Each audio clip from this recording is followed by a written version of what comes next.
Fala pessoal, tudo bom com vocês? Aqui é o professor Wagner de Geografia. Eu estou aqui para ministrar nossa revisão, certo? Referente à prova global do primeiro bimestre. Então vamos aí aos principais assuntos, certo?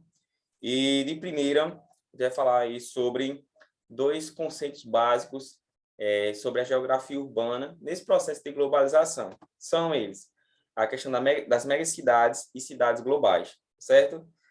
Nos últimos anos, principalmente nos últimos 200 anos, a gente houve um adensamento populacional muito forte, onde nas cidades, formação de grandes centros urbanos, desde o processo de industrialização, tá certo?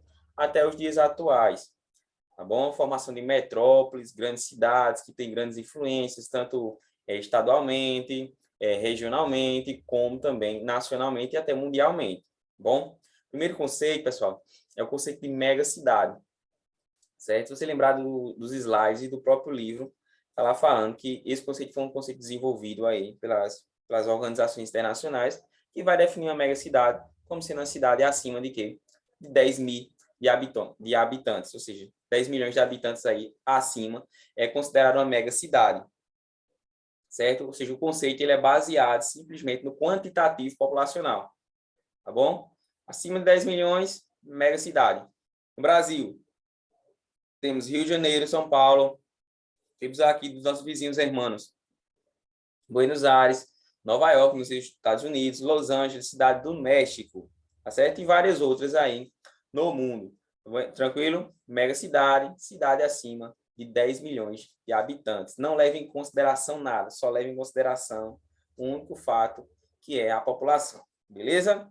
Já, pessoal, aqui temos um mapinha até 2030, como é que vai ter essas megacidades. Esse mapa vocês vão ver lá na frente, que ele vai mudar.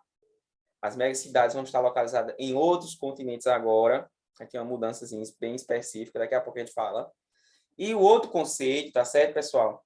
É o conceito de cidades globais. Mas antes a gente vai falar aqui, ó, das maiores cidades do mundo. Percebam aqui, cidade e capital, e cidade e país, melhor dizendo. E observem, Tóquio no Japão, Delhi na Índia, temos cidades na China, duas cidades, ó, Xangai, Pequim, Mumbai na Índia, São Paulo, Cidade do México, Osaka no Japão, Cairo no Egito e Dhaka em Bangladesh. O que é que eu quero mostrar aqui a vocês? O único país desenvolvido, considerado país desenvolvido aí, é quem, pessoal? É o Japão. Todos os outros centros urbanos, todas essas outras grandes cidades aí, que são consideradas megacidades, elas estão aonde? Estão em países subdesenvolvidos ou em países em desenvolvimento, certo? Índia, Brasil, México, Bangladesh, tá bom? Aí é onde está o X da questão da geografia.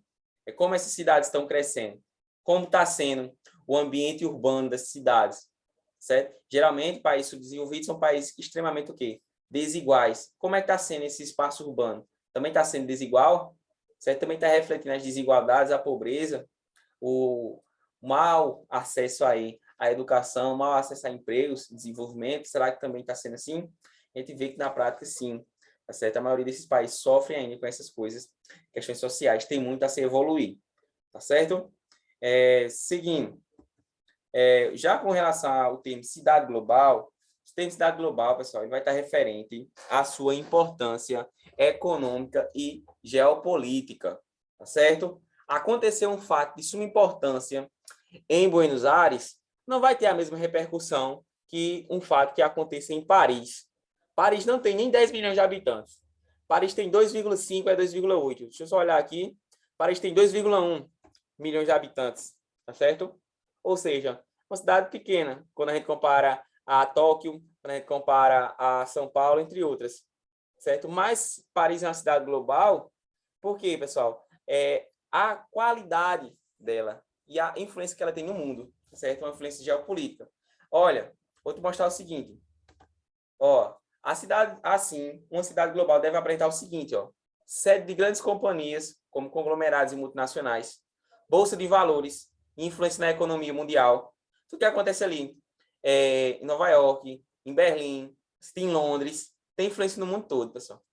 Então, aí aqui está a diferença de megacidades, que é só um quantitativo populacional acima de 10 milhões, para o termo cidade global, Cidade global, ela vem essa importância, dessa imponência geopolítica, nessa imponência econômica, cultural, tá certo? Que essas cidades têm no restante do mundo, tá certo? Tem um grau sofisticado de serviços urbanos. Se a gente for olhar o serviço urbano de Paris, o espaço urbano, como é que eles se organizam? Uma cidade como Barcelona, uma cidade como Madrid, tá certo? Como é que eles se organizam? Vocês vão ver do satélite, vocês vão ver imagens aéreas das cidades, são cidades extremamente organizadas, seus centros urbanos. As periferias são bem à margem, geralmente são poucas quando a gente comparar os países subdesenvolvidos. Então, são questões a se pensar, tá certo? Tem o setor de telecomunicações e amplamente uma tecnologia super desenvolvida, certo? Hoje, a gente tem a Divisão Internacional do Trabalho, certo? Como é essa Divisão Internacional do Trabalho? Basicamente, os países desenvolvidos, eles exportam o quê? Tecnologia. Eles exportam matéria-prima com alto teor tecnológico. É onde vem o dinheiro hoje. Países subdesenvolvidos e países em desenvolvimento, eles tendem a exportar o quê? Exportar matéria-prima, pessoal. É o caso do Brasil. Somos um grande exportador, mas exportador de matéria-prima com baixo valor agregado, certo? É soja, é minério, tá certo? É o petróleo que a gente exporta é um petróleo bruto, é um petróleo que ainda vai ser refinado, por isso muitas das vezes a gente tem que comprar gasolina de fora, porque a gente não tem o suporte necessário para abastecer o nosso mercado interno, muitas das vezes aí é onde tem o encarecimento dos preços dos produtos, tá certo? E várias outras coisas, porque a gente não é um país super desenvolvido nessas questões tecnológicas. Então, acaba sendo dependente de outros países, principalmente os países desenvolvidos, tá bom? Nessas cidades globais, tem centros universitários de pesquisa de alta tecnologia, diversidade e qualidade nas redes internas de transporte, vias expressas, rodovias, transporte público, certo? Geralmente, essas cidades, elas não são dependentes de um único e exclusivo meio de transporte, como é a questão dos carros. Eles vão ter a questão dos trens, vão ter hidrovias, vão ter várias formas de se locomover, certo? Que possibilitam a facilidade, simplesmente, aí da locomoção das mercadorias, das pessoas aí, dos capitais, tá bom? Portos e aeroportos modernos que lhe cidade a qualquer ponto do globo, tá bom? Se for aqui de São Paulo, do Brasil, vai que sair da nossa Paraíba, para ir para Dubai, você vai ter que pegar tanto voo no mundo. Primeiro, se você conseguir pegar direto de Campinas para São Paulo, tudo bem, mas se não, você vai para Recife, por Recife você pode ter uma parada de Salvador, aí depois você vai tirar para São Paulo, até chegar em outro país, aí geralmente vai ser Portugal, Espanha, ou até a França, e de lá, sim, aí você vai direto para Dubai. Mas enquanto isso, você vai ter que sair fazendo essas escalas, principalmente aqui no Brasil mesmo, no próprio território, a gente tem que fazer isso. A gente tem que buscar o quê? O aeroporto mais desenvolvido. Lembre-se lá do Flight Radar, estava mostrando lá a vocês, como é o espaço aéreo mundial, como é que ele reflete o poder econômico. Vai estar os espaços aéreos mais estão com um tráfego bem mais acentuado dos países o quê? Desenvolvidos, certo? Porque tem uma influência maior economicamente, culturalmente, tudo isso, certo? Seguindo, mostrar os exemplos aqui para vocês, ó. Paris, quem está com Paris aqui, esse primeiro aqui de cima, 2,1 mil de habitantes em 2019. Berlim, cidade importantíssima no mundo. Berlim só tem 3,6 milhões de habitantes. Londres já tem um contingente maior populacional, está aí com seus 8,9 milhões. Você está próximo aí de ser considerada também uma mega cidade. Mega cidade, a gente já sabe que é justamente só sobre o quantitativo populacional, acima de 10 milhões de habitantes, e cidade global vai ser a sua importância econômica, geopolítica que ela tem no mundo. Para ser uma cidade global, não necessariamente precisa ser o quê? Uma cidade, uma mega cidade, tá bom? São Paulo tem mais de 10 milhões de habitantes. São Paulo é considerada uma mega cidade e também São Paulo é considerada uma cidade global. Ela tem uma influência muito grande, tá certo? Principalmente aqui na nossa América. Principalmente aqui na América do Sul, ela tem importância muito grande, no centro econômico e também aqui na nossa chamada América Latina, tá certo? Então, pessoal, vamos lá. As cidades globais são as cidades econômicas, políticas e culturalmente mais influentes no globo, ou seja, aquelas que, independentemente do seu tamanho ou de sua população, concentram fluxos globais de mercadorias, informações, capitais e pessoas, que são os pilares aí da globalização. Mas veja bem, nos próximos anos, o mapa da geografia da população mundial vai mudar, certo? Estima-se que a maior cidade do mundo não vai ser mais Tóquio. certo? Simplesmente vai ser Lagos. Lagos aonde, Wagner? Lagos na Nigéria. A gente, em 2100, nenhuma das cidades do mundo estará entre China, Europa ou os Estados Unidos, certo? Vão ser cidades africanas. A maior cidade da Nigéria deve ampliar os limites de quanto um município pode crescer. Em 2010, por exemplo, a estimativa era que sua região metropolitana tivesse aí em 10,57 milhões de habitantes. O que rendia a ela, sabe o quê? A 20ª posição no ranking mundial das maiores cidades. Mas, segundo o relatório, o crescimento das últimas décadas foi tão acelerado, mensurar precisamente, que a população do início da década, ou mesmo a atual, é uma tarefa bastante difícil, certo? Os índices de taxa de natalidade daquele país são altíssimos. A taxa de fecundidade, nível de filhos por mulher, também é altíssimo. Mais de 2.000 pessoas chegam a Lagos todos os dias. Um fato que explica isso não é só essas taxas, mas também, pessoal, a desigualdade dentro do país.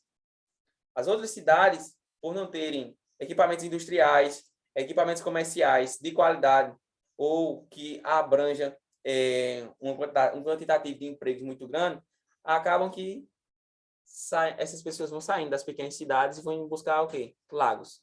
Uma oportunidade de emprego, uma oportunidade de trabalho, uma oportunidade de melhorar de vida. Ocasiona o quê? Um inchaço urbano gigantesco, tá certo? Então, principalmente os países subdesenvolvidos aí, onde a gente tem esses problemas. Vejam bem, a taxa de crescimento populacional, segundo esse site aqui, que é o populationmundial.net, ele vai ter o seguinte: a gente tem uma taxa de crescimento na Nigéria de 2,63. E os maiores países que crescem populacionalmente estão localizados aí, ó, na África ou no Oriente Médio. Os países que apresentam menor crescimento são justamente países aí da Europa, do leste europeu, centro-europeu também. Tem muito país aí que está decaindo sua população. Certos países o quê? Desenvolvidos. Vejamos bem como é que vai ficar esse mapa. Cadê o mapinha, rapaz? Esqueci de botar o mapinha das principais cidades do mundo, que vão ser, mas basicamente vão ser na Nigéria, República Democrática do Congo, tá certo? Tanzânia, entre outros países, Bangladesh, tá certo? Entre outros países mais pobres. Aí é que está o problema, tá certo? Por quê? Esses países não vão ter a condição necessária de abrigar essas grandes cidades. Vai acentuar o processo de desigualdade social, vai acentuar o processo de distribuição de renda, tá bom? Na desigualdade nessa distribuição de renda. Então, vão ser um caos social muito grande nesses países. São problemas a se pensar, são problemas que a humanidade tem que resolver aí nos próximos anos. Projeções para 2050 e 2100 são essas, tá certo? Um contingente populacional muito grande nos próximos anos. Outra questão importantíssima da nossa prova vai ser essa aí: desemprego, um dos efeitos da globalização. Certo? A gente vai ter na provinha lá a forma de diferenciar esses desempregos. A gente tem um dos principais desempregos na globalização, que é o desemprego tecnológico. O desemprego tecnológico, primeiro, a tecnologia ela veio para nos ajudar, tá certo? Aqui a gente gravando essa aula, eu estou em casa tranquilo, fazendo minha aula aqui, fazendo essa revisão, justamente com os aparatos tecnológicos. Mas até que ponto o ser humano consegue? Quais são o benéfico e o maléfico para essa relação? Então, com relação ao desemprego e com relação à empregabilidade das pessoas, a tecnologia ela ajudou e também ela colaborou para um aumento aí dos desempregos.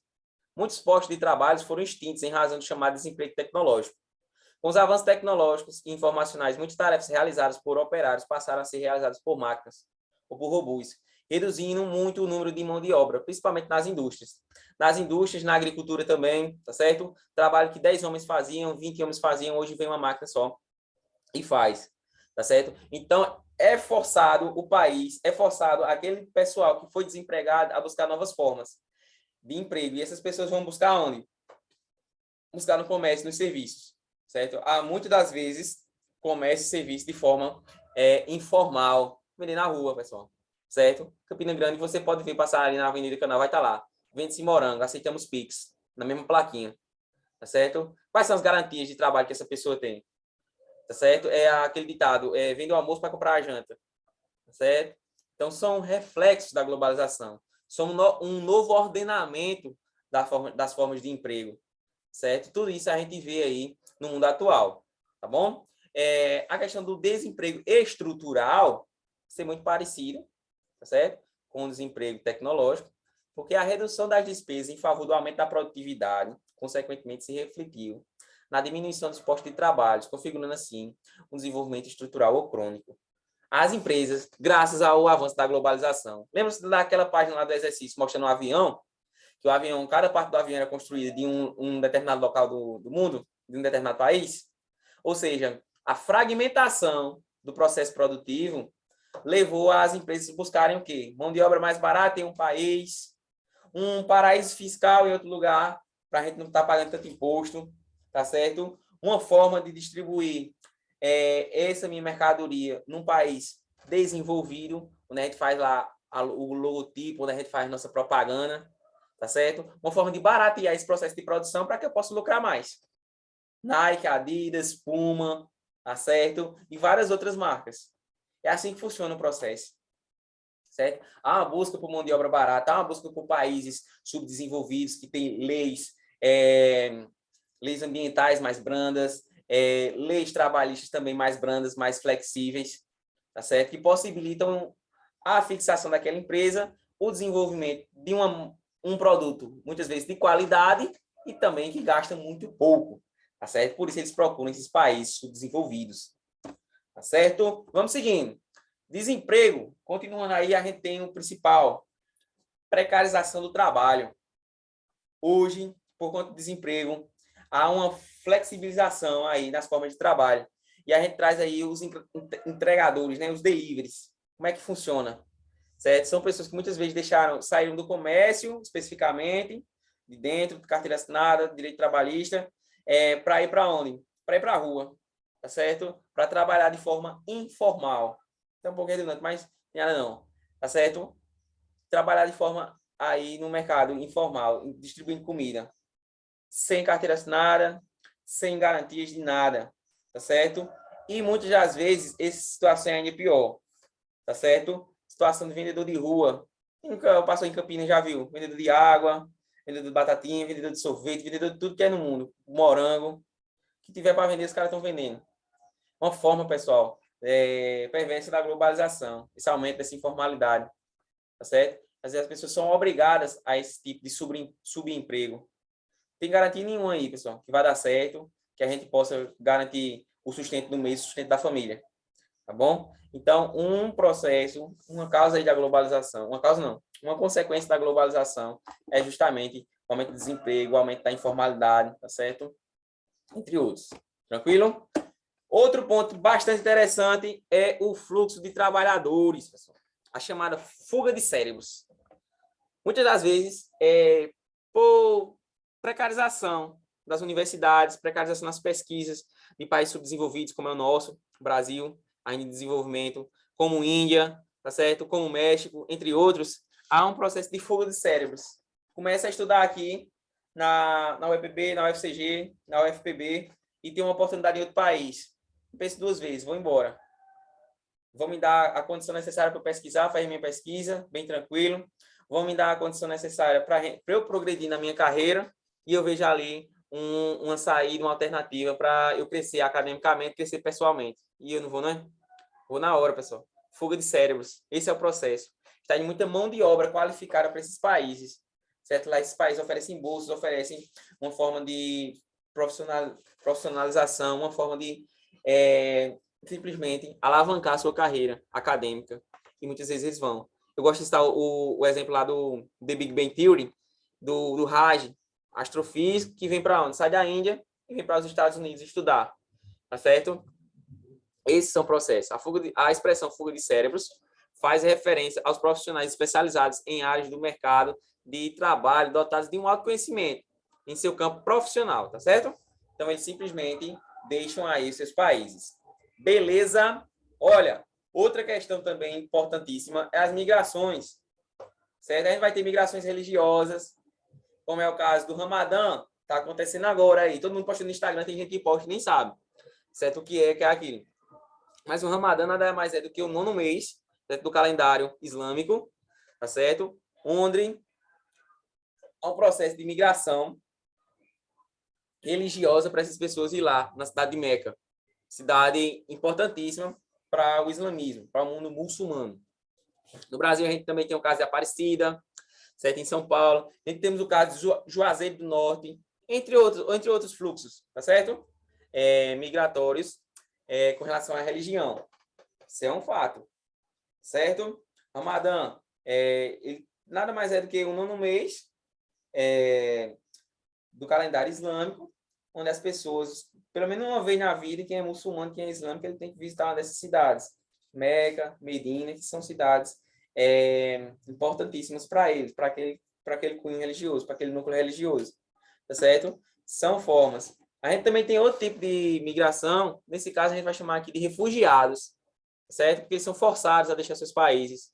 A gente vai ter os refugiados ambientais, que por conta de questões climáticas extremas, são obrigados a deixar seus países, terremotos, tsunamis, crises hídricas, tá certo?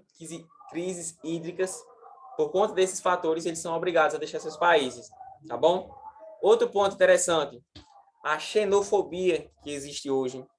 Existe um processo chamado xenofobia, ou seja, a aversão àquele que vem do exterior, aquele que vem do externo, aquele que tem outra cultura diferente da nossa, tá certo? E esses casos de xenofobia são muito relatados nos Estados Unidos, vários países da Europa, somente aí com os imigrantes, os refugiados sírios, os refugiados do Afeganistão, refugiados de vários pontos da África, tá certo? E a geografia está estudando isso agora como a xenofobia seletiva, porque em alguns países, como é o caso, por exemplo, da Ucrânia, eles estão sendo bem recebidos, em outros.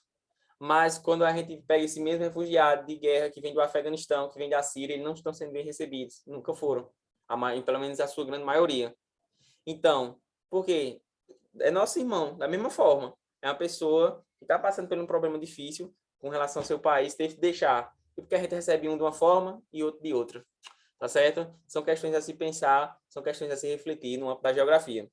Por último, pessoal, e não menos importante, vamos falar sobre símbolos culturais na globalização. Os países, pessoal, eles tiveram, certo? E a gente tem formas de entrar em outros. Como assim, vai? Não necessariamente a gente precisa mandar uma fábrica para lá, não necessariamente a gente precisa mandar um exército para invadir aquele país. Não, a gente manda a ideologia. A gente manda o cinema, a gente manda a música. Uma forma de aquele país, na minha cultura, entrar naquele país e simplesmente ser o país, a Coreia do Sul, algum país da África, simplesmente começar a ser o maior consumidor ali dos Estados Unidos, em filmes, em músicas. Aí eu tenho os exemplos. Vingadores. Quem vai assistir os Vingadores? Quem nunca aí comeu, ouviu pelo menos uma propaganda da McDonald's, da Starbucks, um iPhone, tá certo? Grandes símbolos culturais. Thor, Homem-Aranha, Homem de Ferro, Capitão América. E aí? Os filmes da Marvel, tá certo? São formas ideológicas desses países entrarem nos nossos. Vender seu produto, lucrar, tá certo? Entrar de uma forma tranquilamente. Por meio de quê? Da cultura, por meio dos filmes. Um país que investe bastante nisso hoje é a Coreia do Sul, com K-pop, certo? Que tem de menino e menina aí, doido pelo segmento do K-pop, é impressionante, tá certo? Então, vejam bem essa questão dos símbolos culturais. São vários, pessoal, eu só trouxe alguns para vocês, mas são vários símbolos culturais. Qual a importância desses símbolos? Por que existem esses símbolos culturais? Tá certo? É uma forma do país lucrar também, pessoal. É uma forma amável também, pode ser considerada uma multinacional, tá certo? Tem outros estúdios também famosíssimos aí em outros países e também nos Estados Unidos que atuam justamente nessa questão artística e nessa questão cultural. Tranquilo? Então, pessoal, é isso. Revisão aí para a nossa prova global. Espero que vocês tenham gostado, tá certo? Fiquem bem, fiquem com Deus aí. Bom descanso para todo mundo e até a próxima. Valeu!